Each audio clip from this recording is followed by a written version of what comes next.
welcome to Watch Mojo, and today we're counting down our picks for the top 10 dumbest decisions by horror villains. No, don't do that! For this list, we're looking at choices made by antagonists in the genre that make us question their competence. Since these decisions have a major effect on the plots, there is a spoiler alert for this video. What boneheaded decision from a bad guy made you yell at the screen in frustration? Let us know in the comments. Number 10. Solving the puzzle box. Hellraiser. What's your pleasure, Mr. Cotton? The box. At the beginning of the film, Frank purchases the Lament configuration cube, which, when solved, can summon demonic Cenobites that would have him participate in sadistic, quote, pleasures. However, upon solving the cube, Frank literally gets buyer's remorse, as the Cenobite's version of pleasure and his are wildly different. Perhaps he should have thought of that before playing with a mystical artifact that opens up spiritual dimensions. Even after managing to escape the Cenobites and wreak his own kind of havoc, it's only a matter of time before they catch him and continue his eternal torture. Frank. No. We had to hear it from your own lips. Number 9. Having his blood pressure taken. Dawn of the Dead. Listen, with those bay doors open, there's gonna be 1,000 zombies in here. That'll take the heat off us. These guys are gonna have their hands full. While a gang of bikers invade our protagonist mall, they mess with zombies that have overrun the place in reckless ways, including throwing pies in their faces and spraying them with seltzer. But perhaps the dumbest biker is the one who decides to sit down and have his blood pressure taken. When using such a device, you have to sit still for several seconds while your arm is strapped into the machine, which would make you easy pickings for the zombies, as the biker eventually becomes. While it's important to test your blood pressure, and those machines are always tempting to try out, maybe wait until there isn't a zombie swarm nearby. He's dead. I heard his gun. Maybe he's alright. Number 8. Talking. Hush. I can come in anytime I want.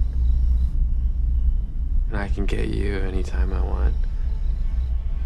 But I'm not going to. Not until it's time.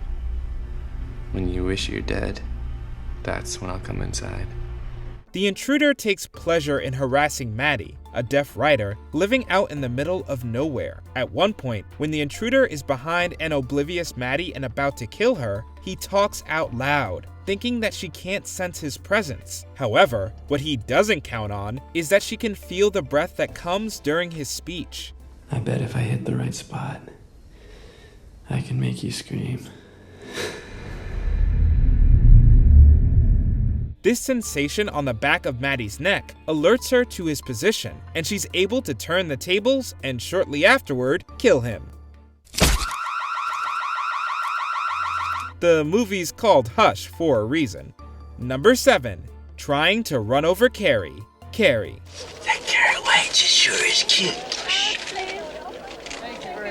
Thought you said they were gonna win. Okay. Won't even be close.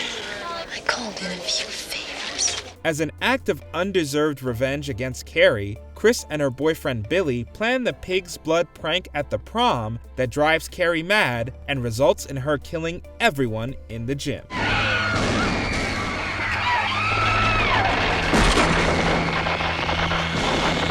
After the mayhem at the prom, Chris and Billy decide the best way to handle the problem they've created is by running over the triggered prom queen. Keep in mind, this is after they've witnessed how powerful her telekinetic wrath is.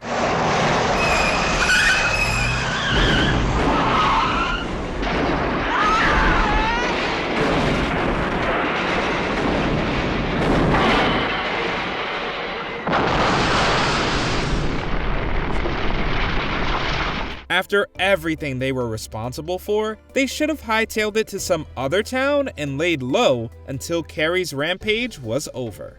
Number 6. Giving away too much information. Scream 4. Recovering in the hospital, Jill talks to Dewey while trying to conceal the fact that she's one of the killers. However, during their conversation, she brings up a detail that unwittingly gives away her secret. Is your wife? She's gonna be fine. She's recovering. If I ever write a book one day, I'd want her to write it with me. We'd be a good team with our matching wounds and all. At first, this goes over Dewey's head, but when he brings it up with Gale soon after, they're able to piece this conclusion together and help stop Jill. She thinks you guys should write a book together with your matching wounds. Why, she was stabbed in the shoulder? How did she know I was too?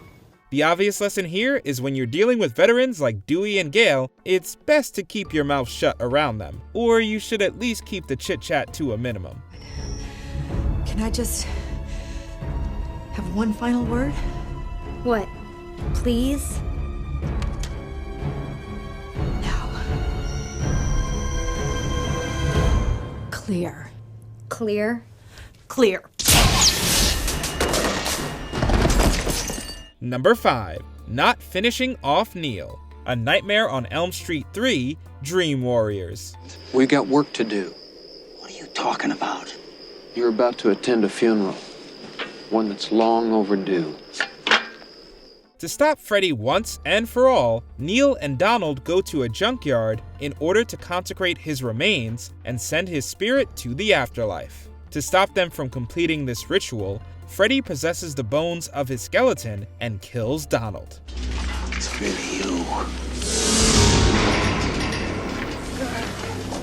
I killed you once before, you son of a bitch. However, he merely knocks Neil out and shovels a little dirt on him before returning to the dream world to haunt more teenagers. Neil eventually regains consciousness and finishes the job, thus stopping Freddy. Ashes to ashes.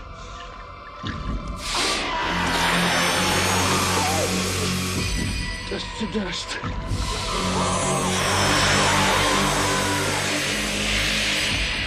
the spirit to rest. Freddy's the kind of villain that's usually on top of things, so it's surprising that he doesn't snuff out Neil when he has the chance. Number 4. Kidnapping Beverly, It. To lure the rest of the Losers Club into its lair, Pennywise kidnaps Beverly and brings her into the sewers. I'm not afraid of you.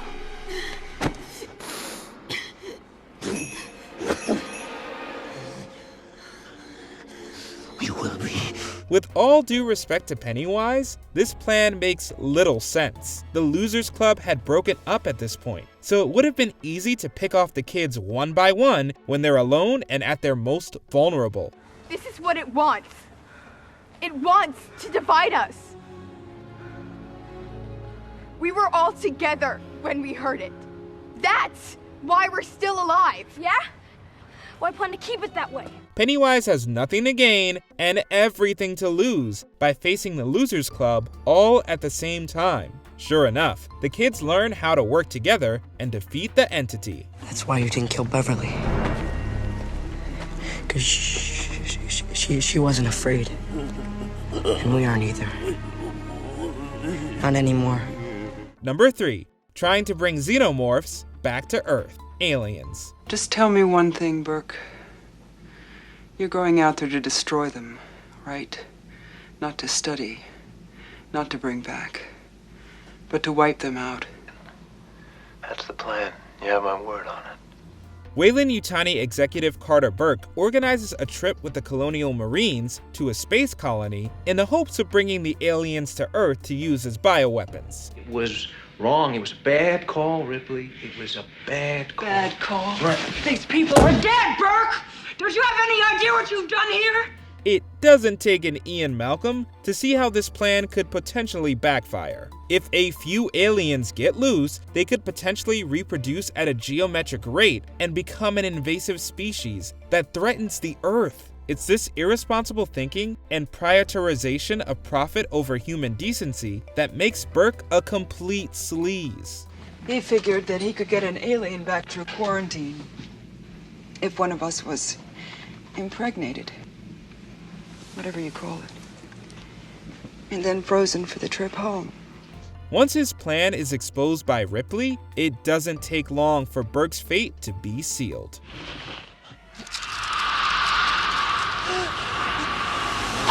Number 2. Cocking his gun. The Silence of the Lambs. Mrs. Lippman had a son, though. Maybe he could help you. I got his card in here someplace. Do you want to come in while I look for it? May I? Yes, sure. One of the most thrilling showdowns in movie history has to be the one between Clarice Starling and Buffalo Bill. Freeze! Put your hands over your head and turn around. Spread your legs. Spread your legs. Put your hands in the back. Thumbs up. Freeze! When Starling tracks Bill to his basement, he turns off the lights, making the room pitch black. The serial killer has a huge advantage in this environment because he comes prepared with night vision goggles. However, he blows this opportunity because the sound of him cocking his gun gives away his location, and Starling is able to take him down just as she's within his sights.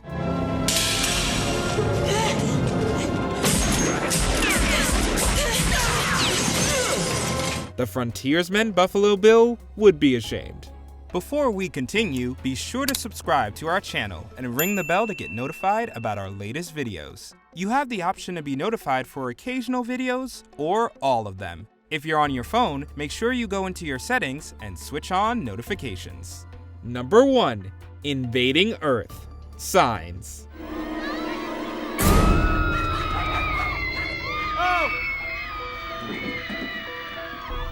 In this M. Night Shyamalan film, an alien invasion is stopped once it's discovered that water is a substance that's corrosive to them, prompting a common complaint among viewers. I heard a theory that they don't like places near water. Maybe we'd be safe from them near a lake or something. Sounds made up. Knowing that water is their weakness, why would an alien species come to a planet that's 70% full of the stuff? Even if they didn't immediately know, with such technology that allows them to travel through space, couldn't they research the planet before invading?